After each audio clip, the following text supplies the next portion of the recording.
Today, we will discuss the future of Poland as suggested by the delegates sitting around this table. We shall start with Sławomir Sierkowski's proposal. 1. Polish citizenship to all immigrants. 2. Reintegration tax to cover the costs of moving 3.3 million Jews to Poland. 3. Hebrew as the second official language in Poland. 4. Dismissal notice of the Polish state concerning the concordat with the Vatican State. Each religious institution should act on the same level. 5. Minority house instead of Senate in Polish Parliament. I think we could even extend that by even granting citizenship to people who are of Polish descent who haven't asked for it. So we just mail the passports to people in Israel and in the States, and they get them in the mail, and then this way they don't even have to go to the embassy. And I think this would really serve the agenda of this movement, because I think if they received this passport, they would say, well, I might as well go and see what they want.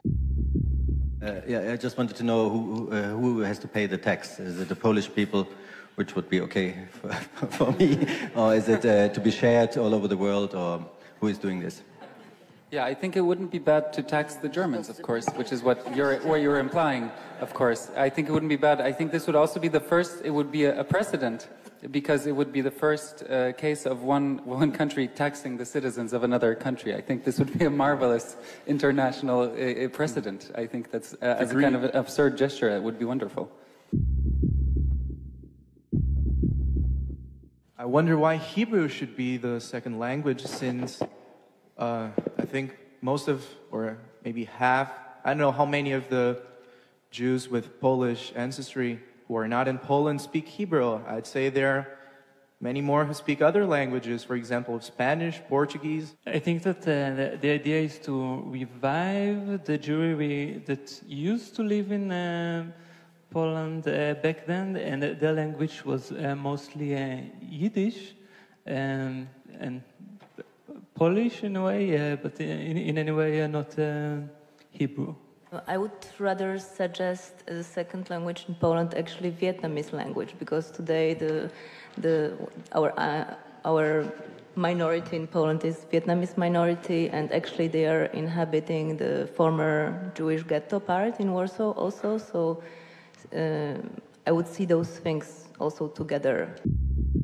According to the official church statistics, we have 96% of Catholics in Poland, I think, if I'm not wrong, which is a powerful weapon in the hands of the Catholic Church, who says we can't have legal abortion in Poland, for example, because we have 96% of people who, by definition, are against abortion.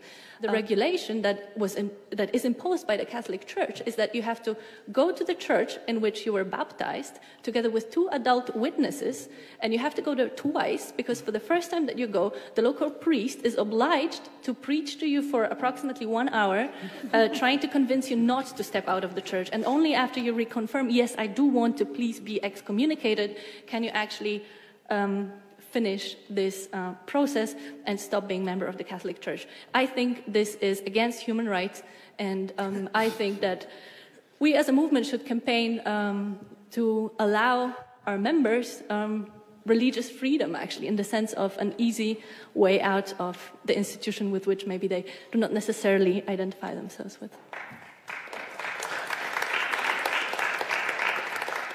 We have to forbid the so early baptizing. You can be baptized when you are old, with a mature.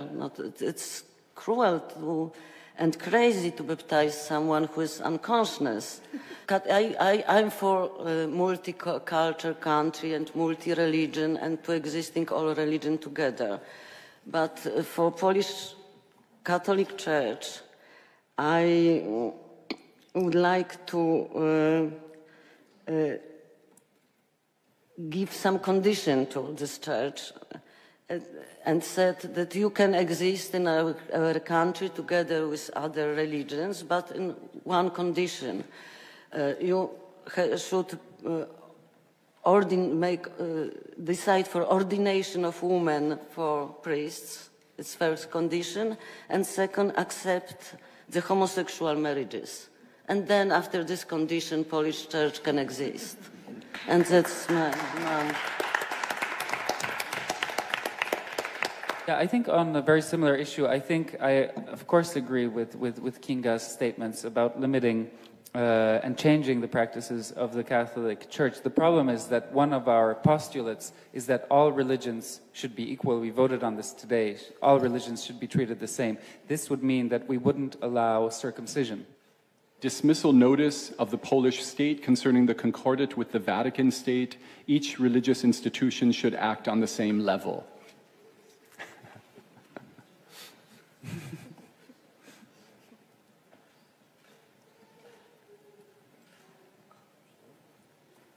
We have 1 no and 48 yes. So that will become a part of the agenda.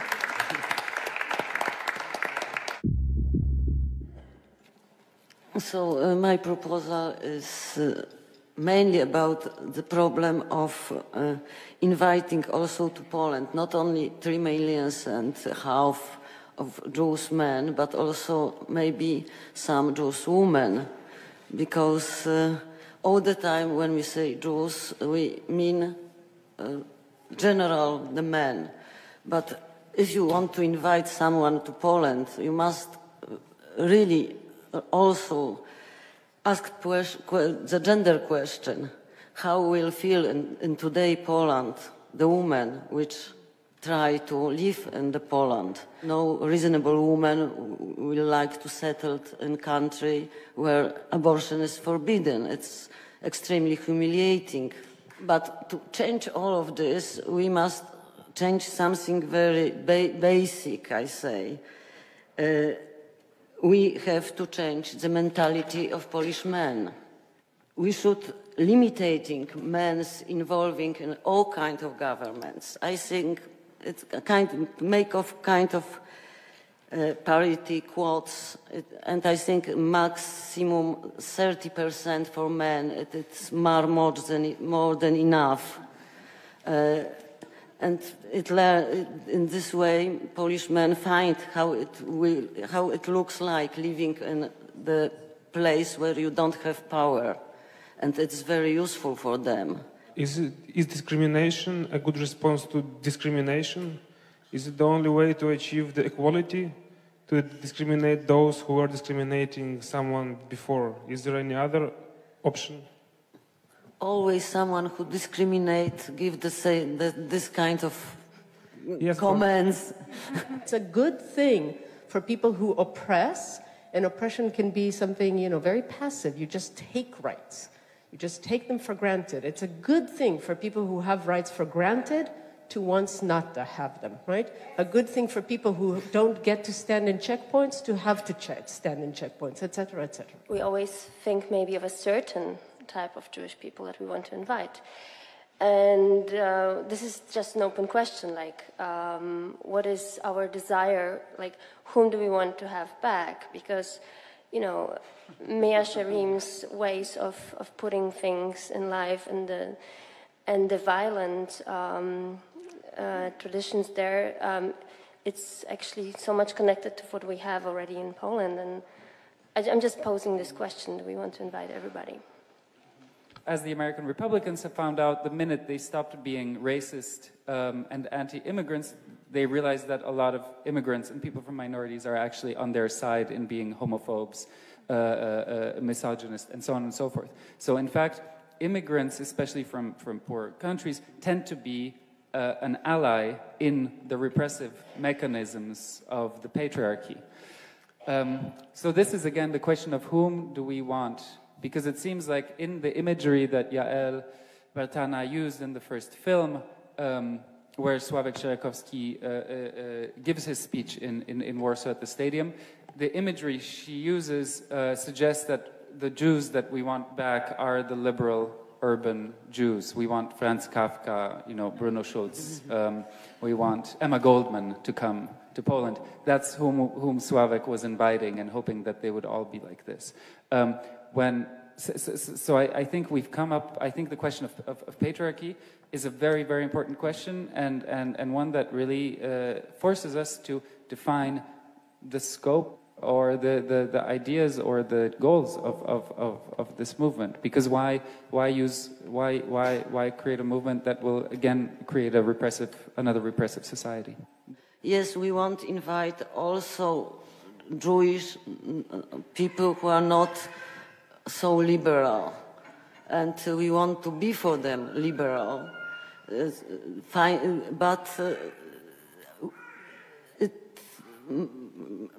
we want to avoid the situation when any kind of religion movement will dominate the political situation or cultural situation, and also we don't want patriarchat in our country, and that's all. In Iceland, after the speculation and the financial crash, actually what was observed in this progressive society is that the banking was too much testosterone driven, and they are considering now the anti-testosterone implementations or rules for banking sector not to be dominated by men. My idea, it's not totally changing the world and Poland forever, but it's a temporary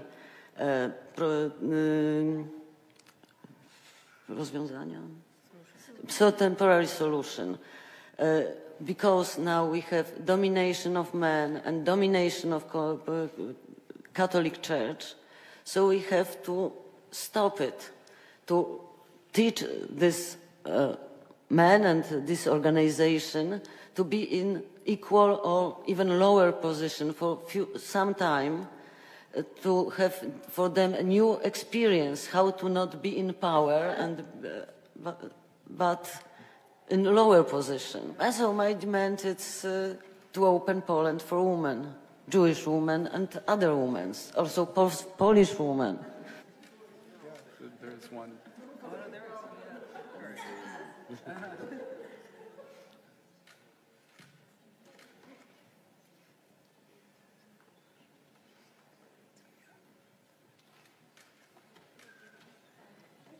Who voted no? Who voted no? Stand up! No.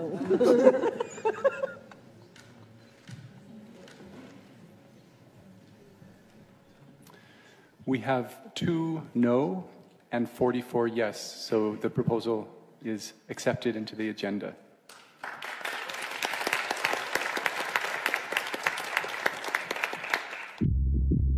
I would like to speak about certain tourism which is going on between Poland and Israel since last 20 years, quite intensively, and I mean Israeli youth delegations to Poland and also Polish religious pilgrimage to Holy Land, to Israel. What I propose is actually through redirection of those tours to question the Polish still existing nationalism, anti-Semitism and hostility. Somehow rebrand Poland as Germany did it very well, rebrand itself towards a Jewish perception.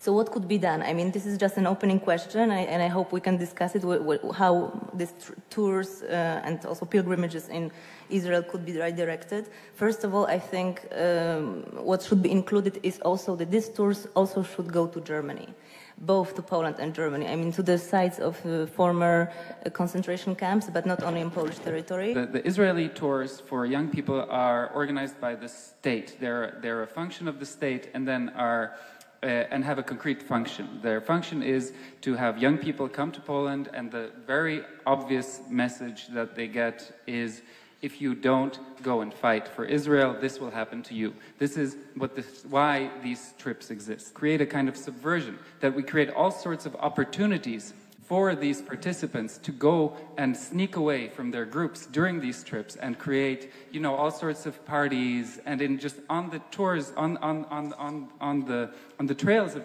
these trips, these young people coming from Israel to get this message could have all sorts of temptations, Polish temptations. That would lure them away from this military, and they would associate with, wow, Poland was this incredibly sexy place where there were all these wonderful things, but I had to listen to these terrible things that my military, that the advisors from the military kept on telling me. But I wanted to go and meet boys or meet girls and do all these things. So I think the sexual element here and the element of hormones is incredibly important and is what we can build upon here. I want Poland to be the country which is, ready to welcome the other, but I'm not quite sure, do I want Poland to be a touristic attraction? I don't find those things equal. So that is my question. Do you really see the link between tourism and welcome the other?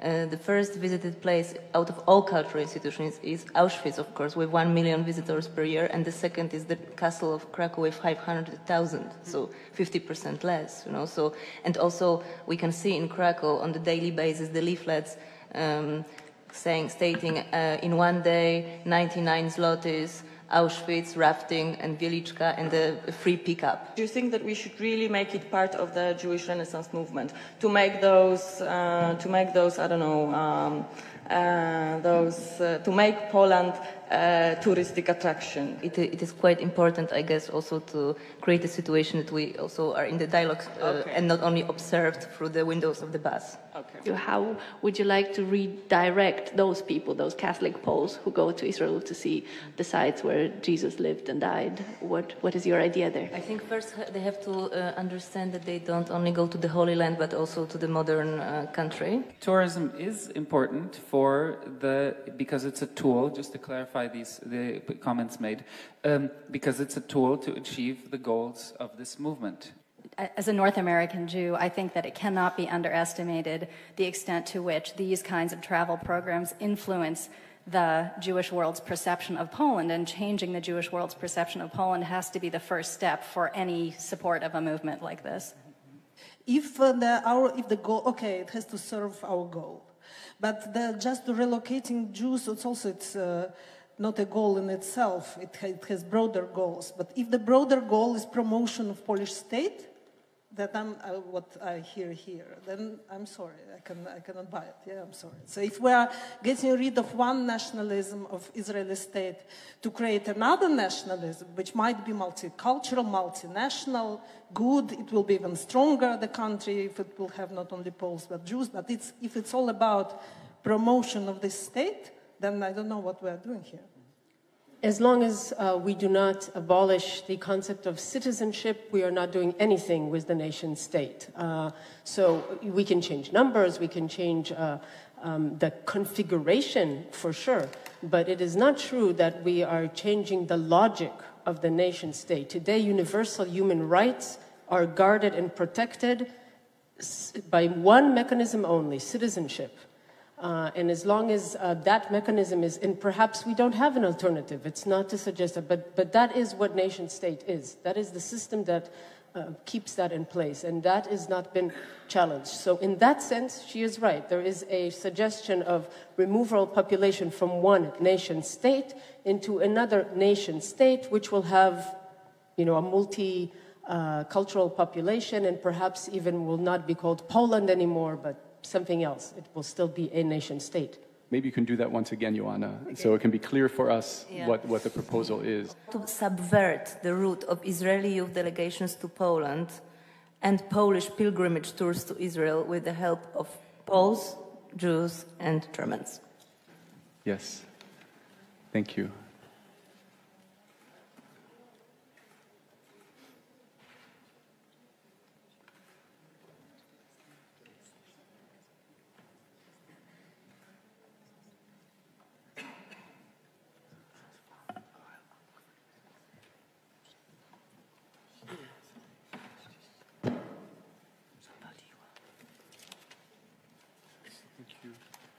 We have 7 no and 43 yes. So Jana Warsza's proposal will become a part of the agenda of the Jewish Renaissance movement in Poland. The state of Poland should devote 15% of its annual budget to culture and the arts. 15% of its annual budget to culture and the arts. This is the central state budget.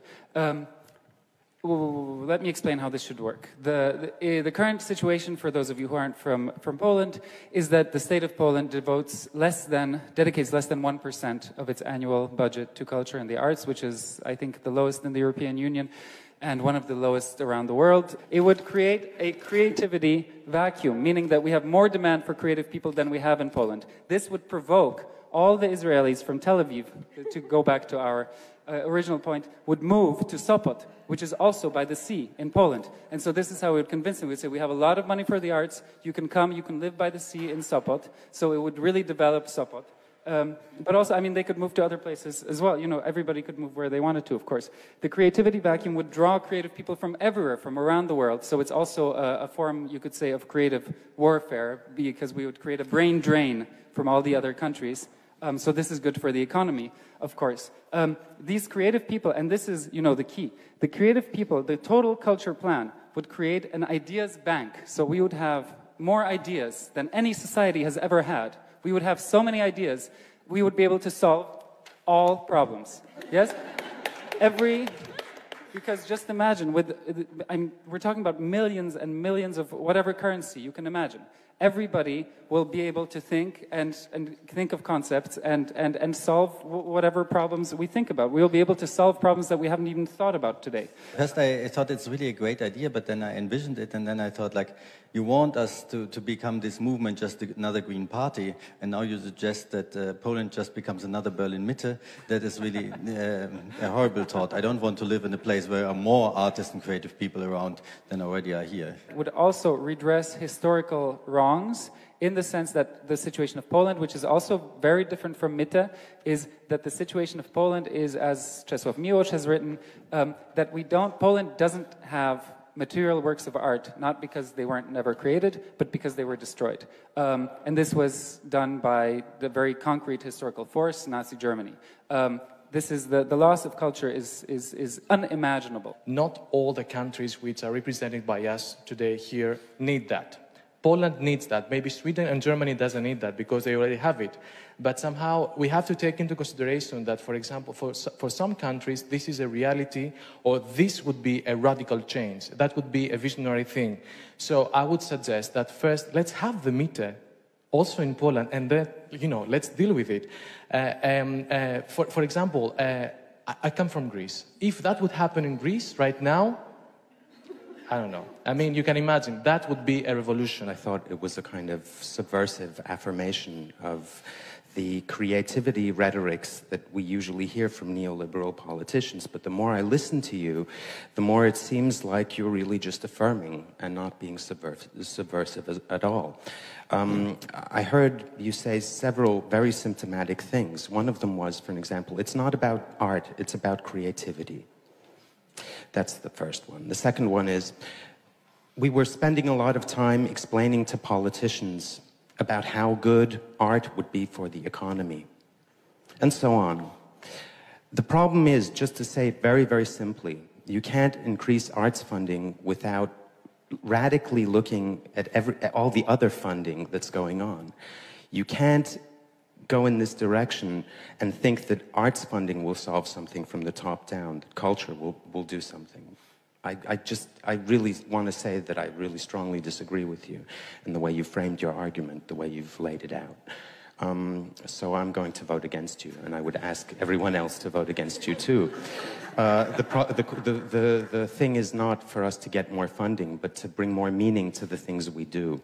What I emphasize, of course, this huge amount of money would go to all sorts of artistic projects. But what I'm emphasizing, and I think I've made this point very clear, I'm emphasizing vast amounts of culturally underprivileged people all around Poland who have no access to culture. This is what I'm emphasizing. So I'm really not saying that organizations such as the Berlin Biennale should get more money. I'm really saying that somebody who lives in a very underprivileged area of Poland should have the access to learning to play an instrument, which then does increase also their chances in the world. It does, and I don't think that's such a bad thing, that it increases their chances of in the world. I want to just say there was a very important precedent to this, which is the WPA's art program in the 1930s as part of the New Deal. in which tons and tons of money during the Great Depression in America went to the creation of artworks.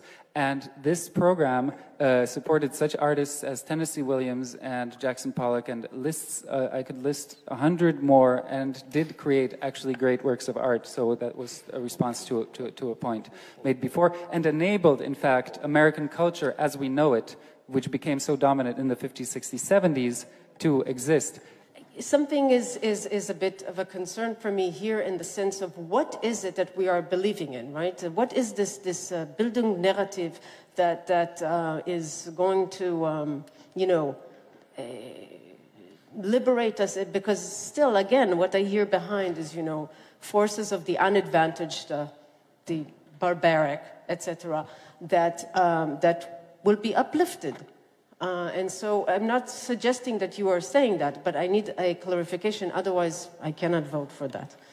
Great, thank you. So now is the opportunity for you, Michał, to summarize in your... The state of Poland should devote 15% of its annual budget to culture and the arts. Okay, and we will, concurrent with our new voting methods, we will vote now on Michał's proposal.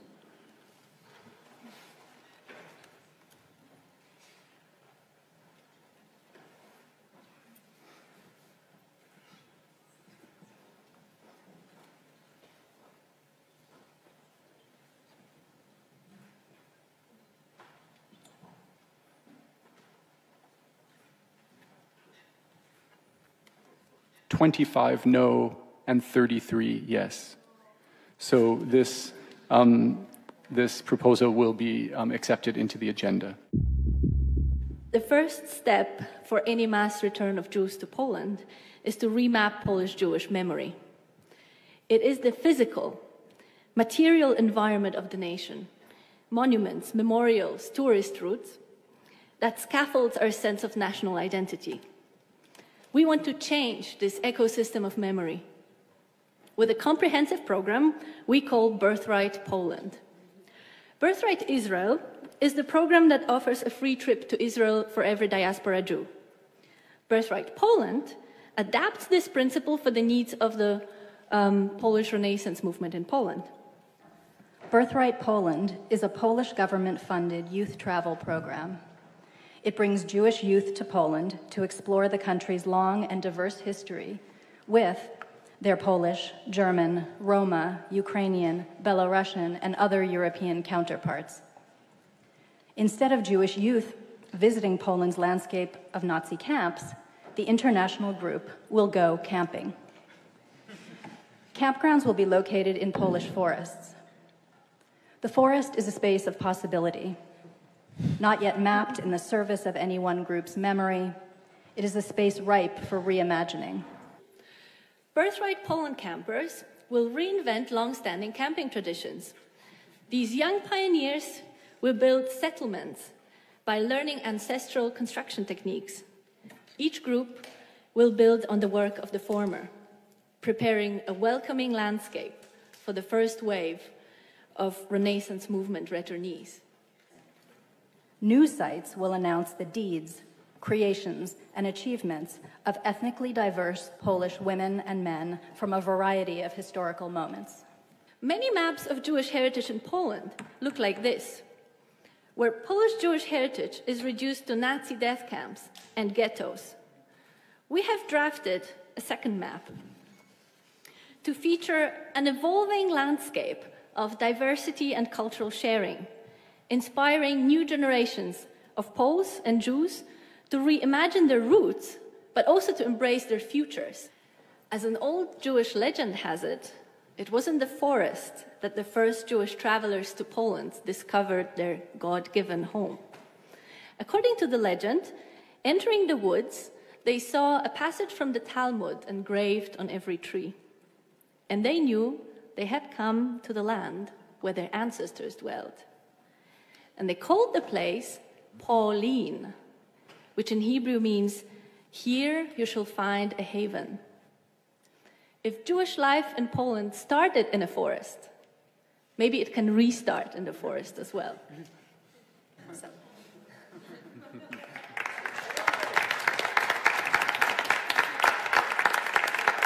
So. Israeli people who they just love the idea of forests and exchanging deserts for forests. So it'll be very tempting for them. You have big pictures of like very old trees. They'll be attracted immediately. Yeah.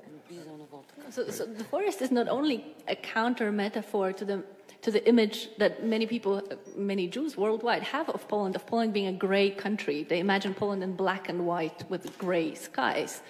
Jews tend to be attracted to urban spaces, coffee, cakes. I don't know. I really am questioning the forest as a site of Jewish rejuvenation. The settler idea, yes, but if you notice, most of the settlers in Palestine, look at it's pretty spare. They like condos that look very more like Hitler's bunker than like forests.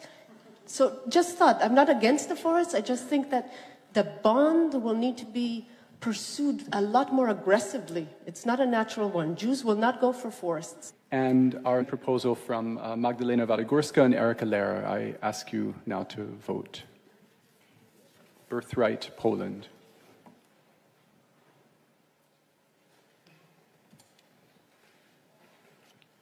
$10 no and 40 yes. So Birthright Poland will become part of the agenda.